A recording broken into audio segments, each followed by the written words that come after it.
Hey folks, this is Matt once again. We're about to another review of another Underworld film. And I'm pre-recording these ahead of time. What I might do is I might upload these the same day and make like an Underworld day. Have all 5 reviews upload at the same time. But the second one, Underworld Evolution, I do think was an improvement of the first movie. I can say at the end of the day, I liked it. I thought it was a pretty decent film. I thought it was better than the first one.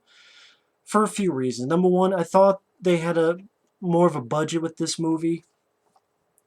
They seemed to have a little bit more money to play with. Second off, it seemed like they built up a bit more action sequences in it. I liked that the main villain was this creature, is one of the elder vampires, always in makeup, has these wings, bat wings, and some nice practical makeup on his face and body.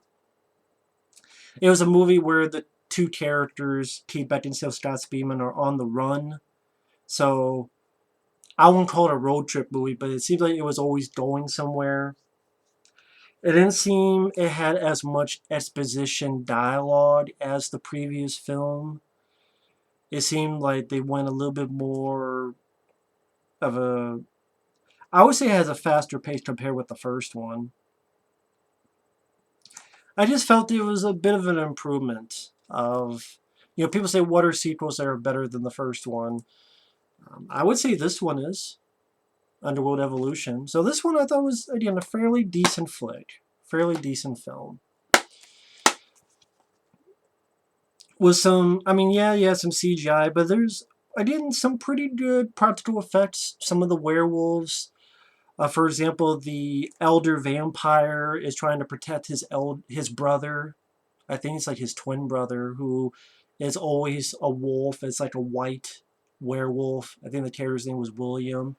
And I like the look of that werewolf. That was pretty cool. Some nice practical effects. The beginning where it takes place in the past, and these 3 vampire elders are going to this camp. The Lycans have fucked it up. And you had decent battles and decapitations and such. And they captured this white werewolf in chains. Some really neat effects in that. And then a lot of good practical effects. I'm like, wow, they're shooting chains to capture this thing. Kind of like when they were shooting chains at the female mummy in that Tom Cruise mummy movie. Only this looked better. The werewolf practical effects looked neater. Honestly, it was better directed. And I would say, yeah, even though it has that blue-gray, or as I call it, blay, in the previous review, has that blay look to it, which I'm not the biggest fan. It's just like, just have some fucking color. It's not that bad. This blue-gray shit, yeah, blay.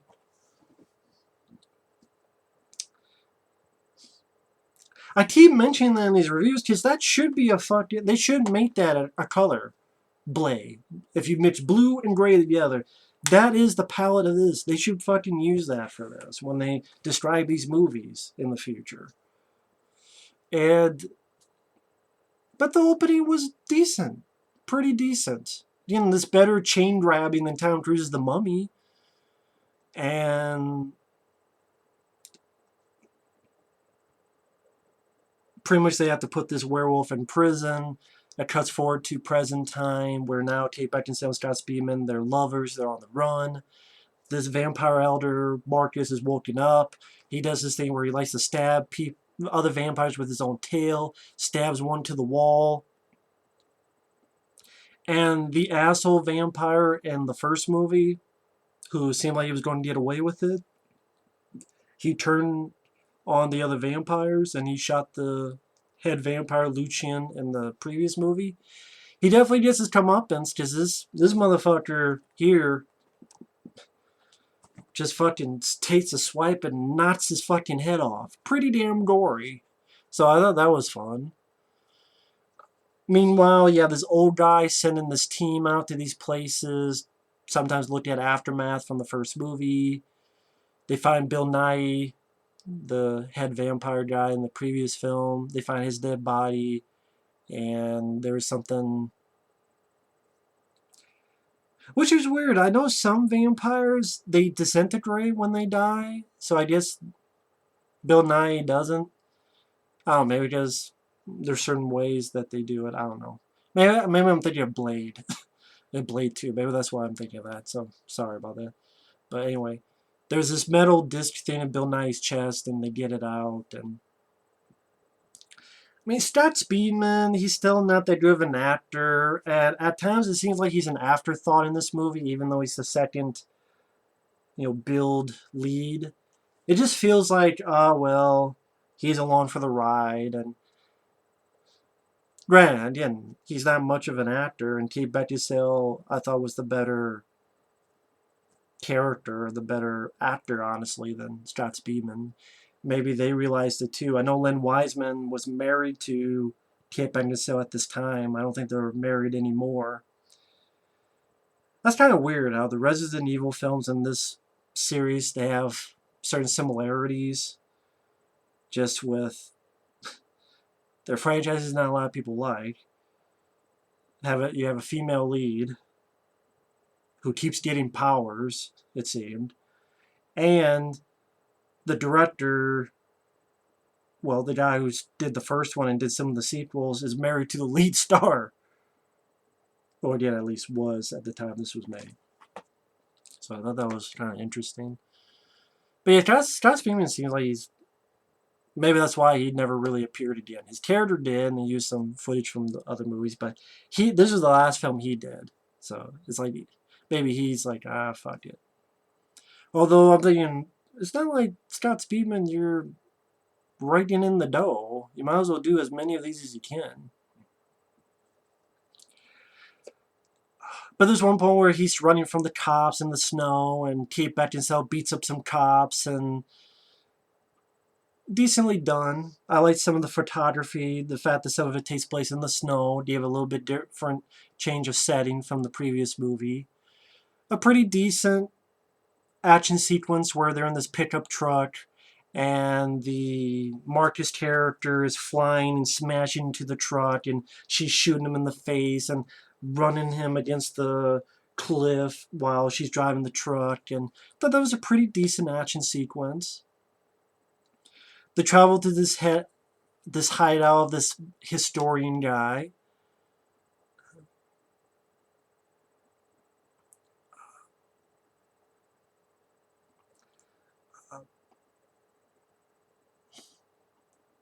And he has these werewolf guards. And Speedman, when he turns to his werewolf vampire hybrid thing, he like swings one werewolf and then rips his jaw off. And Kate Beckinsale like stabs one in the head and throws a knife into another. Pretty decent stuff. That's what I mean. Like, this one seemed like it was starting, okay, let's ease up on the expositions in that Shakespeare, in that fucking Hamlet. Let's add in more fun action set pieces. So I appreciated that. And even when she's trying to get to this historian guy, he has some female vampires that was having fun with them. And she like punches, fucks both of those female vampires out. One thing leads to another, they get to this pier, and you find out that this old guy that's been getting these commando guys to all these places during the aftermath, this old guy is actually the father of these two. He's sort of the head guy, where he was a human, but somehow one son was human. He had three sons. One was human, one became a vampire, one became a werewolf, and was always a werewolf. It's a werewolf that can't change into a human. And this guy's the head guy, the head father. A fight happens, Scott Speedman's character gets impaled, Kate Beckinsale has to shoot to escape. The head immortal guy, I mean, he's human, but he's immortal, so he's a Highlander. He gets fucked up, lets Kate Beckinsale get some of his blood so she could be a little bit more powerful. They have to escape. Nice explosion of the ship that they're on off the pier. Some nice model work in the movie. It's nice. refreshing to see some model work. And I mean, it's not just 100% CGI from beginning to end. There is some nice practical werewolf effects. There's some nice model work, like when the ship blows up. I appreciate that. I'll give Len Wiseman that. I appreciate him doing that. And I even saw some of that in Live Free or Die Hard when I remember. Like when John McClane's character is on that fighter jet, when you see the guy slide down and the jet hits, that's not all CGI. That's a lot of model work and real fire and a real guy going down with a fireball behind him. So I think that's one of the reasons why I did enjoy Live Free or Die Hard. I at least appreciate Len Wiseman doing that. Just too bad he did something like the Total Recall remake, which pretty much killed his career. It's a stupid idea. It was a bad call, Ripley. It was a bad call. It's a bad call, Lynn. Should not have done the Total Recall remake. Fucked up your career.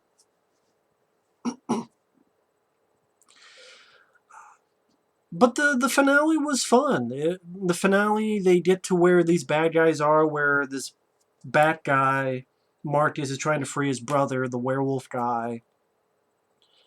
I can't even say werewolf guy, the white, pure werewolf. And Kate Beckinsale has this team that was the Immortal Guys team, following her with guns. And just all-out battle.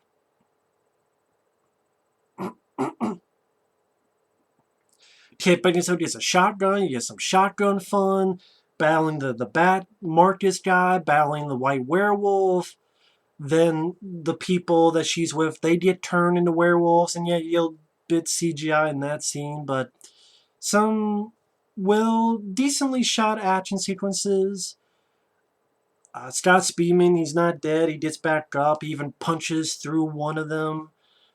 There's a chopper, the good guy chopper for them. The white evil werewolf pulls the chopper down. I thought this was pretty well done, where kind of like sudden death with Jean-Claude Van Damme, where you see a chopper go head first down. Some nice practical, model work, however they did that. I thought it looked pretty damn good, and Kate Beckinsale's character gets out of the way. It's like they have a real helicopter there, but of course like a CGI propeller for safety reasons, because they gotta be right in front of it. And like Scott Speedman's character takes that white werewolf and fucking just rips its head off. That was fun, practical, very gory, fun effect. And then she's kicking the shit out of this bat creature and punches him. And granted, this is very CGI, but it was still I like the idea of like hitting him and he flies back and just gets ripped apart by the propellers. Granted, I would prefer more of a practical death, but you know, it is what it is. But I would say, you know, I had more fun than I thought I would watching this again. I guess I would call it only. The reason I wouldn't say I loved it, I said it was decent. You know, I liked it. I didn't say I love it because I still think Scott Speedman's pretty bad. And, like, again, he's the second main character. And he's pretty nothing character. And even here, he's almost arbitrary for being there. I don't care for the lighting scheme, that blue-gray aspect.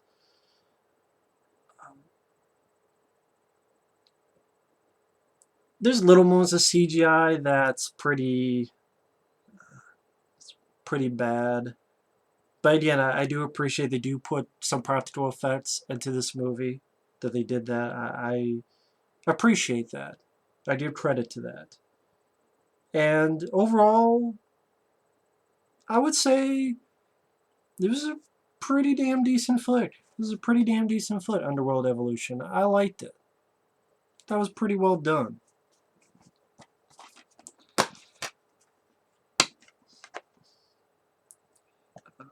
I'm trying to remember how long the movie was. It didn't feel too long. It definitely felt like it went better. I think this is shorter. Yeah, it's 106 minutes. It was shorter than the previous film, the first film. Of course, I made a mistake. I saw the extended cut, but I think even the regular cut, it was longer than that.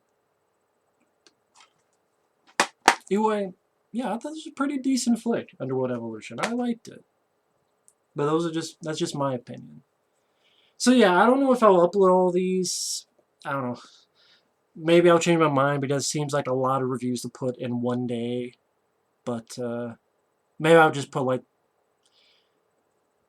the first two reviews or so today, and then another day I'll put the rest up. I might do that, but either way, thanks for watching, take care, and stay tuned for my review of the other Underworld films. The third one, which I hated. The fourth one, Awakening, which I really enjoyed. It's my favorite of the five. And then Blood Wars, the last one, which was, I think, the worst one, but that's just me. So we will see later. Bye-bye.